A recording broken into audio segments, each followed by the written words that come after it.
culturelle, mi-catalane, mi-ch'toumi. Sans oublier bien sûr les talentueuses couturières de Comines, Elisabeth et Joël. Mais un géant, c'est pas qu'un objet, c'est aussi une histoire, une mémoire. Et là, c'est Max Lambert-Marlière, le tailleur de pierre de Comines, qui va sculpter une histoire à la taille d'Alice en fouillant les archives de la ville. J'ai aussi une pensée émue pour Sylvie et Hervé, les parents de Pierre. Pendant que d'autres, à son âge, squattent la console, la télé, petit Pierre, il squatte le garage, la cuisine, le salon. Alors avec de l'osier, de l'argile, du carton. Alors un tel projet, c'est de l'espoir, du rêve, de la joie, des larmes, de la passion, surtout de la fierté quand on en arrive là. Aujourd'hui, quand il a passé ces montagnes russes, les émotions, on est fiers de l'avoir fait. Et c'est pas fini, le planning des carnavals de la Géante est déjà bien rempli. Alice va vivre et porter fièrement les couleurs de Comines hors de ses murs. Alors avant de passer la parole à Max, qui est le président des Amis de Comines, qui va vous présenter l'histoire d'Alice, je voulais dire que certes, il se laisse appeler Petit Pierre, mais vous allez voir, il cache bien son jeu. Castel est plus connue sous le nom d'Alice de Comines.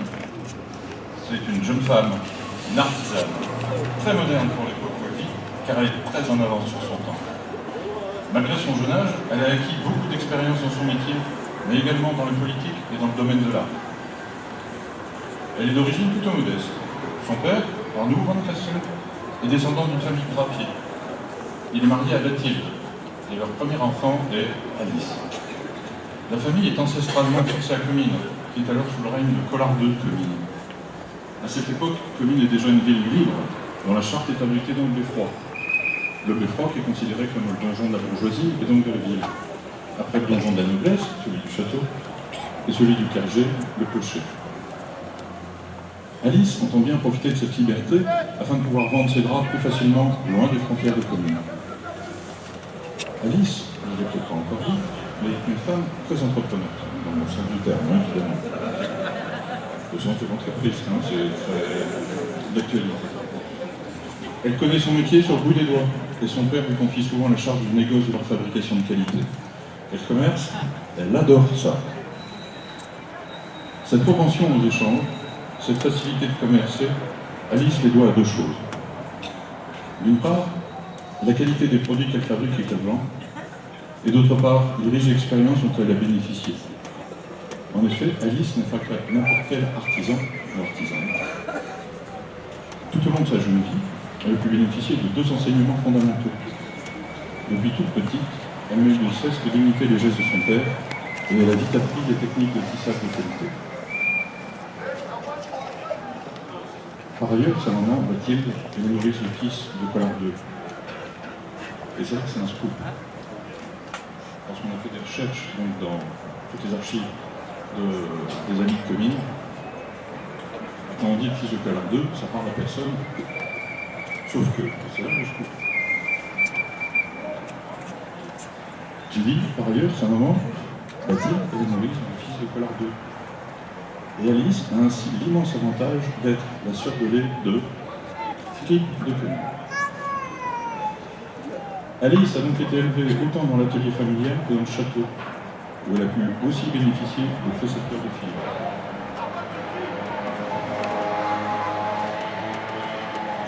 Collard II de Comines est un seigneur qui fait partie de la suite de Philippe le Bon. Il a toujours emmené femmes et enfants dans les missions de représentation qui lui ont été confiées.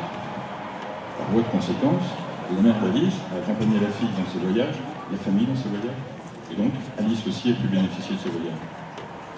Elle est devenue véritablement l'amie de Philippe de Comines. Ils sont devenus inséparables. Il n'est pas dit qu'ils allaient se marier. Ils sont devenus inséparables. C'est la raison pour laquelle elle a bénéficié des mêmes précepteurs et qu'elle a pu visiter une grande partie de l'Europe. Les républiques italiennes, Venise, Florence, Rome, la France, Paris, Dijon, Lyon, parce que c'est la capitale de la Bourgogne, qui est l'un des grands États à cette époque-là. L'Angleterre, l'Espagne, notamment la Catalogne, ça c'est un signe du destin. Et les Pays-Bas. Elle a ainsi découvert non seulement la politique et le commerce international, mais aussi les arts et les techniques des pays visités.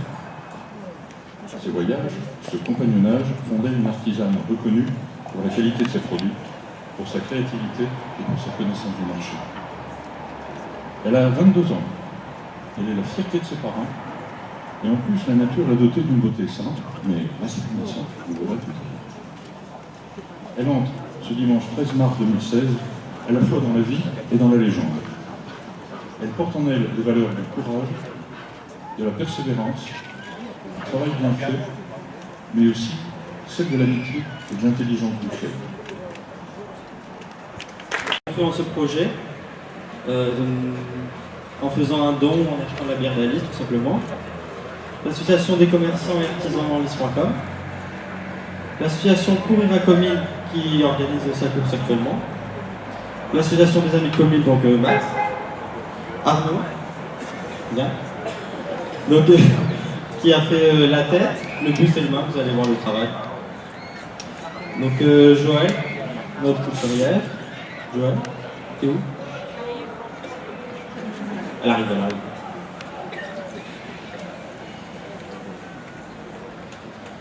arrive. Julien pour les plans 3D. Tu peux venir? Allez. Elisabeth, donc, qui a, on va dire, conçu les habits. Elisabeth, tu viens aussi. S'il te plaît. Jean-Pierre, cordonnerie. Il est où? Jean-Pierre, tu peux venir.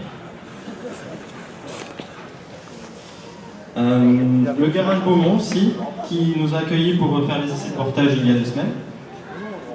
Max, c'est des communes.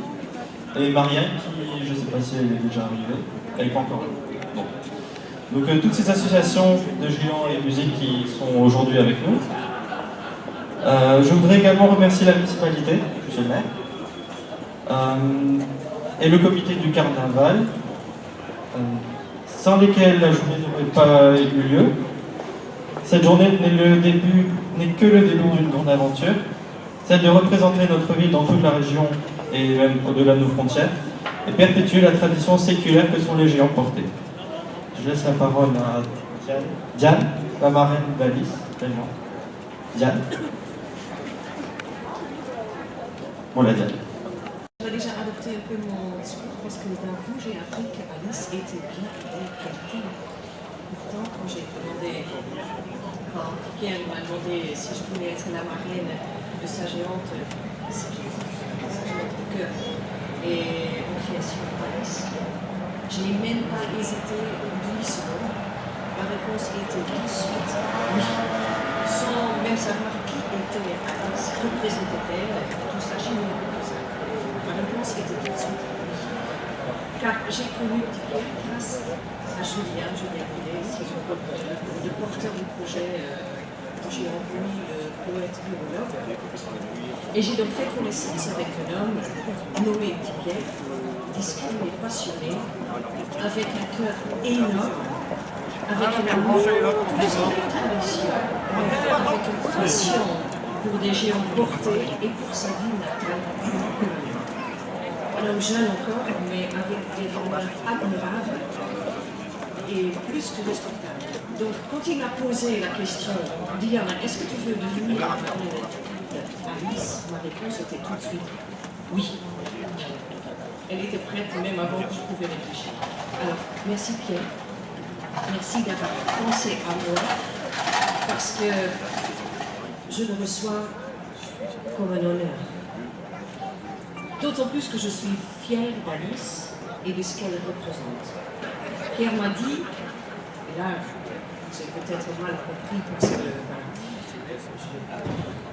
toujours tout, mais Pierre m'a dit que Alice était un personnage qui n'avait pas vraiment existé. Mais c'est donc...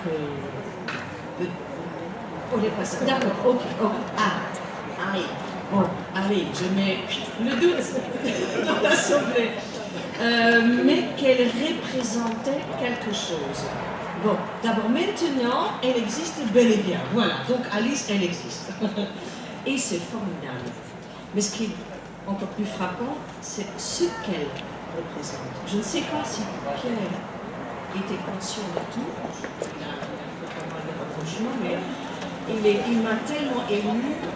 Alors, quand j'ai reçu les photos d'Alice en construction et les explications pourquoi Alice devrait exister. Et tous ces rapprochements avec moi-même et avec Ronnie. D'abord la Lys. Une rivière qui coupe Comines en deux, tout comme 2 kilomètres plus loin, et le fait avec Ronvic, la ville natale de Ronnie. La Lys qui était pour Ronnie inspiration pour tellement de poèmes. Et je peux vous dire qu'il y a un des poèmes, c'est mieux. Voilà. Et la Lys qui était aussi source de repos durant des promenades le long de ses berges, quand il était angoissé, quand il était stressé, quand il voulait réfléchir à d'autres projets d'écriture. Voilà, la Lys était pour lui une source de repos. Alice, Lys, la Lys, c'est ensuite, Alice, elle représente Comines. Ville forte de drap.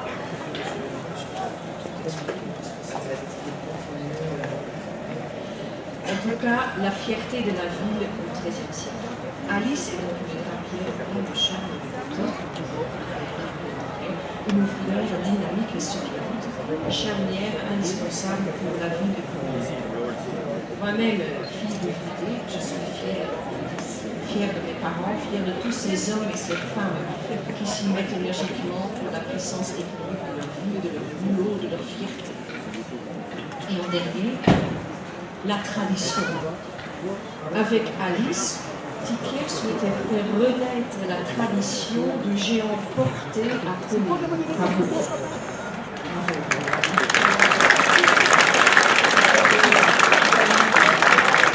Parce que la tradition est le berceau du futur et de chaque construction intellectuelle qu'on n'oublie jamais.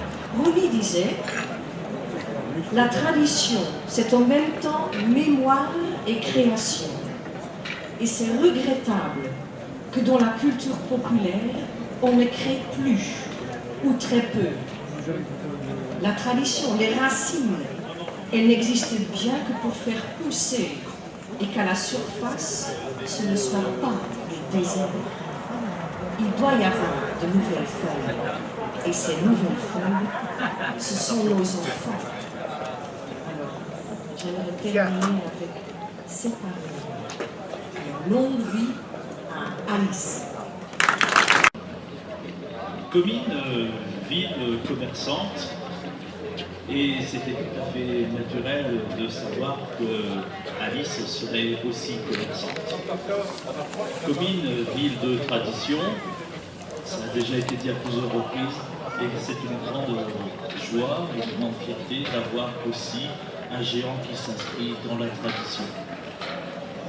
La tradition, c'est évidemment la fête des louches, et Comines, associée à la fête des louches, peut s'enorgueillir maintenant d'avoir également un géant dans la tradition des géants, à savoir les géants portés, puisque les autres géants de Comines sont des géants qui sont sur roulettes. Enfin, les géants de Comines, il y en a déjà 4. Et ça fait vraiment plaisir de savoir que la famille s'agrandit.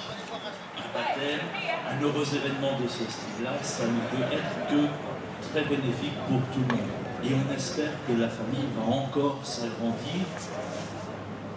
À tout, comme le disait Madame Couteur, il faut créer, il faut renouveler, et on compte évidemment sur un agrandissement de la famille.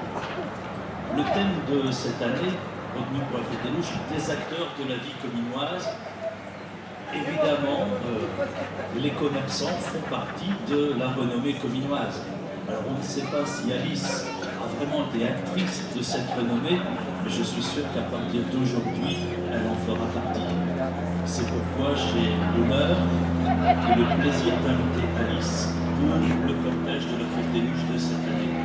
Et en tant que président du comité de la fête des louches, très honoré, et le comité également très honoré d'être à la fois un représentant et le parrain d'Alice. Alors, longue vie à Alice et bienvenue dans la famille des géants.